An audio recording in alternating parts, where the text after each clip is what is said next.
Bonjour à vous. L'ontologie est traditionnellement considérée comme une branche importante de la philosophie, souvent située au cœur de la métaphysique. Elle pose une question simple en apparence, mais pourtant très profonde. Qu'est-ce qui existe et en quel sens peut-on dire que cela existe ? Il y a un mot que nous employons sans arrêt et à propos duquel nous nous interrogeons pourtant très rarement. C'est le verbe être. On dit « mon livre est sur la table »,« je suis en vacances », le passé n'est plus, ces tulipes sont jaunes. Mais dès qu'on se penche un peu sur ce verbe, au premier abord si simple, une difficulté apparaît. C'est que le verbe être n'a pas toujours le même sens.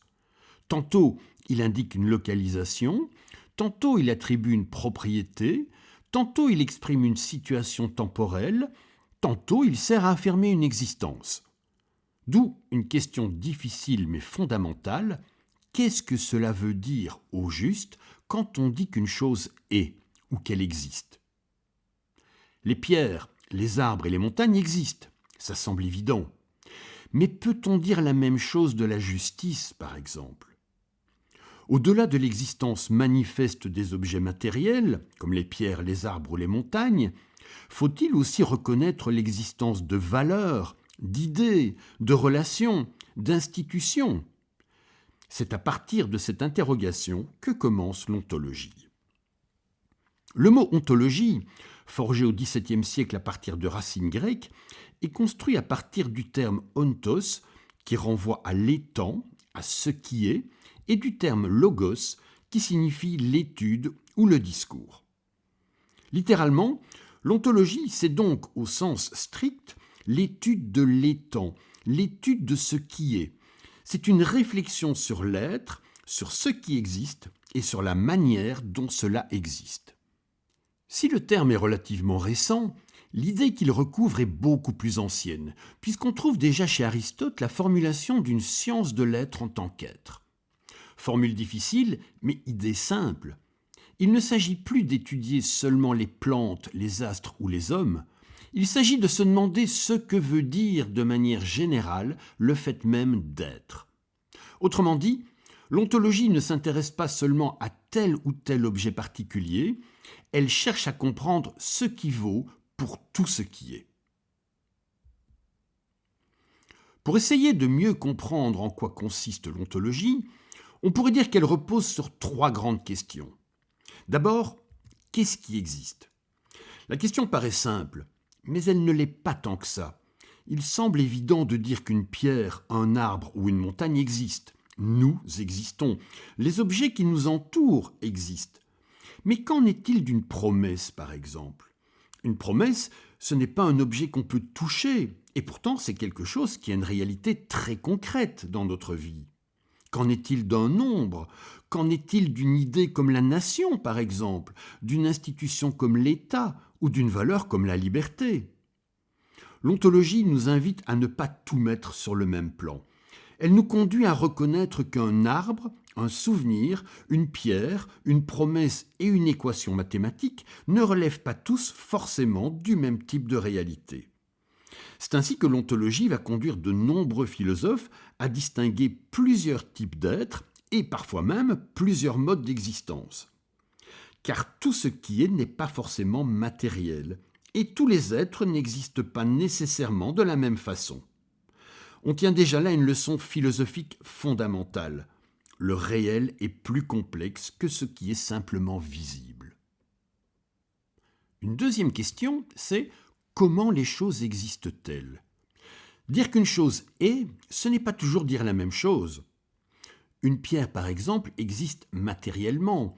Une douleur, c'est quelque chose qui existe comme expérience vécue. Une promesse existe comme engagement entre des personnes. Une œuvre musicale existe à la fois comme partition, comme interprétation et même comme forme que l'esprit peut reconnaître. L'ontologie va s'intéresser à ces différentes façons d'être. Elle pose aussi la question de l'identité. Qu'est-ce qui fait qu'une chose reste la même à travers le temps ? Suis-je le même aujourd'hui qu'hier ? Mon corps change, mes pensées évoluent, mes souvenirs se transforment et pourtant je suis toujours moi.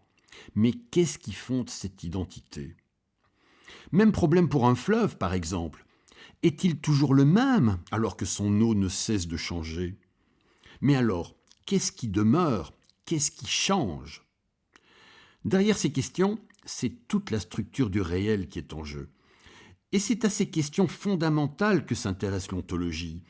Elle pose la question de l'identité, celle du changement, celle de la permanence, celle de la relation. Au fond, ce que l'ontologie cherche à éclairer, c'est l'architecture du réel. Enfin, la troisième question, peut-être plus profonde encore, c'est que signifie le fait d'être?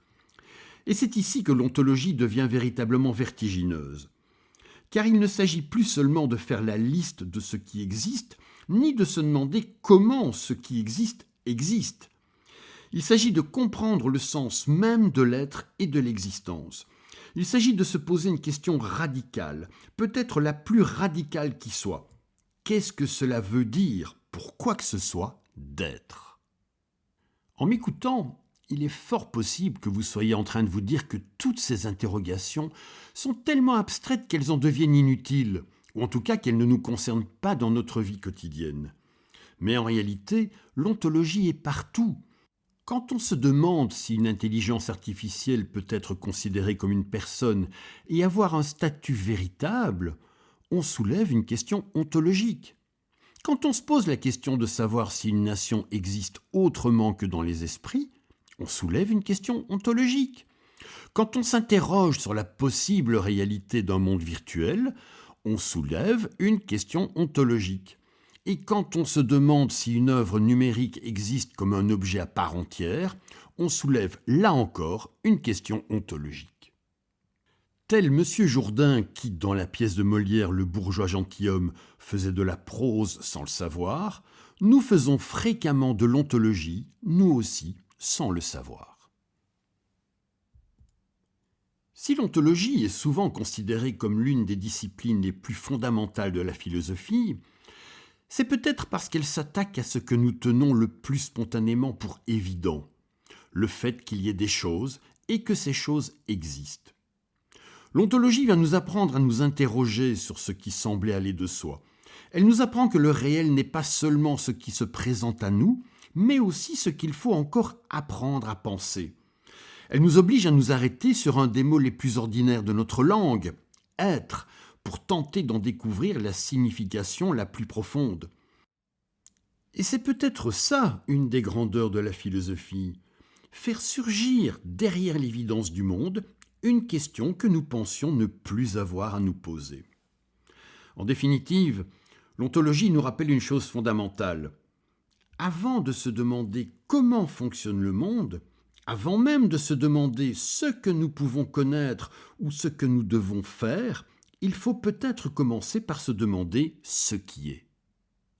Finalement, c'est peut-être là que commence la philosophie, quand le simple fait d'être cesse d'aller de soi.